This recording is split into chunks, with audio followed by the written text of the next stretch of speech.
It's 9 o'clock in the evening.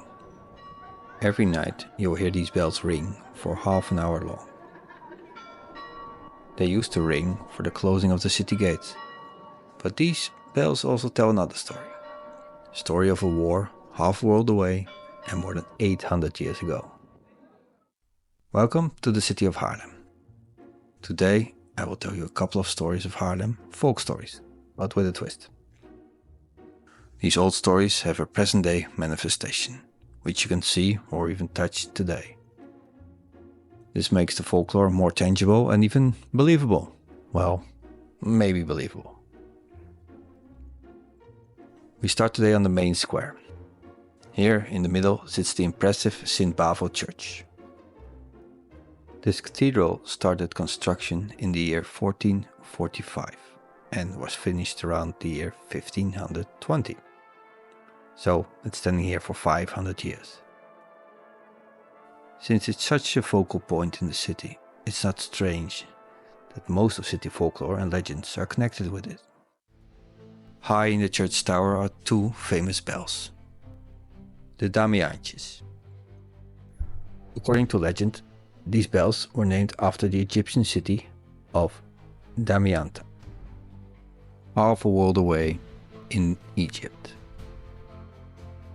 During the 5th Crusade, the Knights of Haarlem launched their attack on this city from ships, which can be seen in the local artwork, like these models in the church itself. The entrance of the harbor of Damietta was protected by a massive chain, which kept all intruders out of the delta of the Nile River.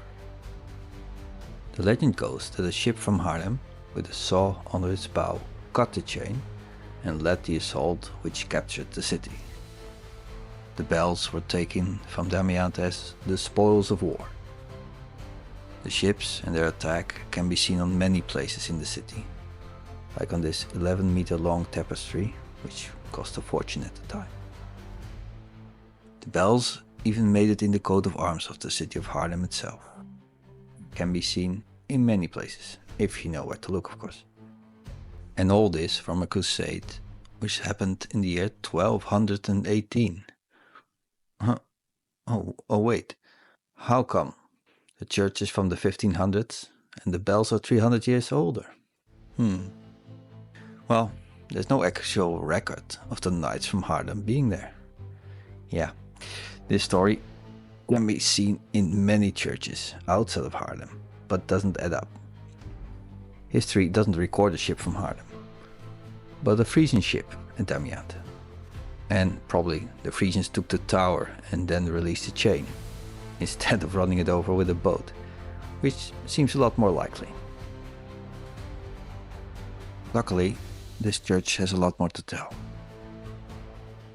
There is a Dutch proverb: de kogel is door de kerk.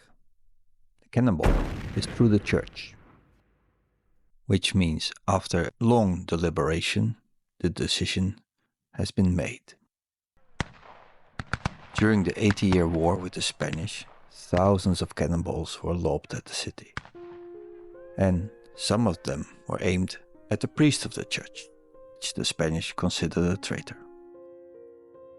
Shooting cannons at a single priest might be considered a bit of an overkill, so we don't know how probable that is. The church, though, has received several hits. They impacted high in the structure. There are scars of the impact still visible in the walkways high above the wooden ceiling. This section is usually off limits, but there's this cannonball. It's very conveniently located on a nice visible spot, just about a bit above eye level. Nicely half embedded and also relatively intact. So my suspicion is that the cannonball that's on display here is a bit of a fake. Let's call it a reconstruction, to remind us of the real siege that the Spanish inflicted on the city. A battle that took a big toll when the Spanish took it over in the year 1573. Well, let's go outside. Next to the church stands a big statue, you can't miss it. It's a statue of Laurens Janszoon Koster. The locals call him Loutje. The locals also claim he invented book printing, way before the famous Gutenberg. According to the tale, Coster was inspired one day while working with wood. After carving a shape, the piece accidentally fell into the sand. When he picked it up, he discovered an imprint left behind in the sand, revealing the potential for transferring designs. This moment sparked the idea of movable type, leading him to create the first printing press right here in Haarlem. Well, in the cities there are several monuments dedicated to the man. There are at least 3 statues in the center and some wall ornaments. But there's even a monument in the forest, now a park, on the edge of the city center. This was the place where he dropped the letters and got his eureka moment. It does have a very Newton and the apple feel to it, doesn't it?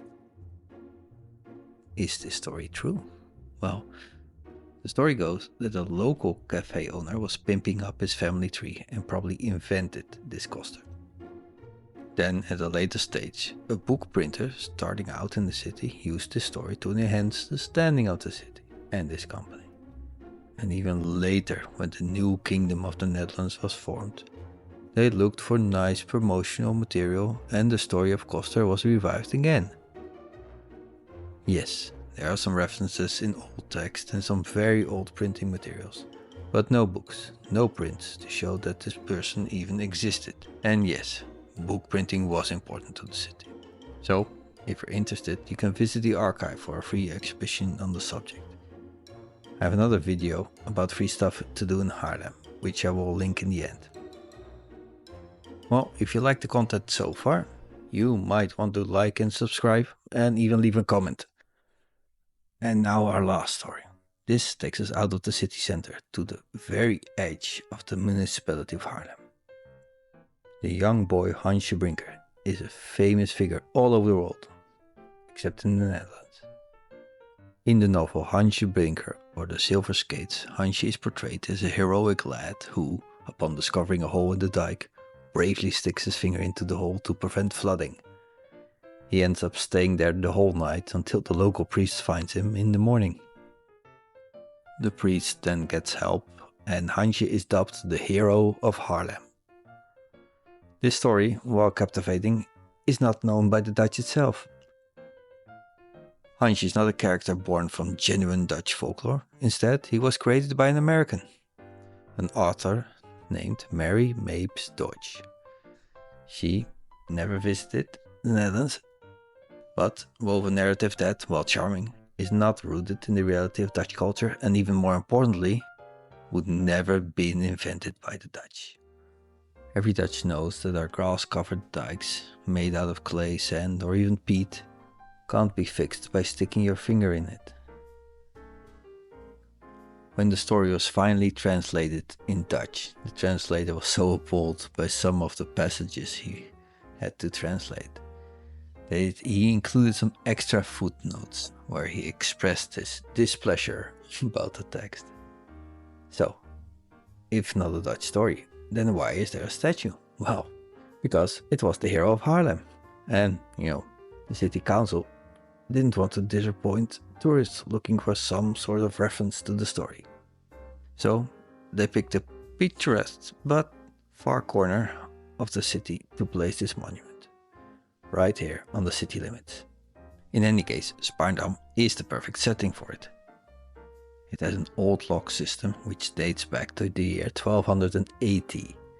At that time, this was the first place where ships could pass from the sea to the inland waters without any problem. So, probably that's also why this monument is here, to symbolize the eternal struggle against the water. Well, I hope you like these local stories and the effort that was put in by the local artists to make them believable. Thank you for watching. If you enjoyed this video, check out these ones.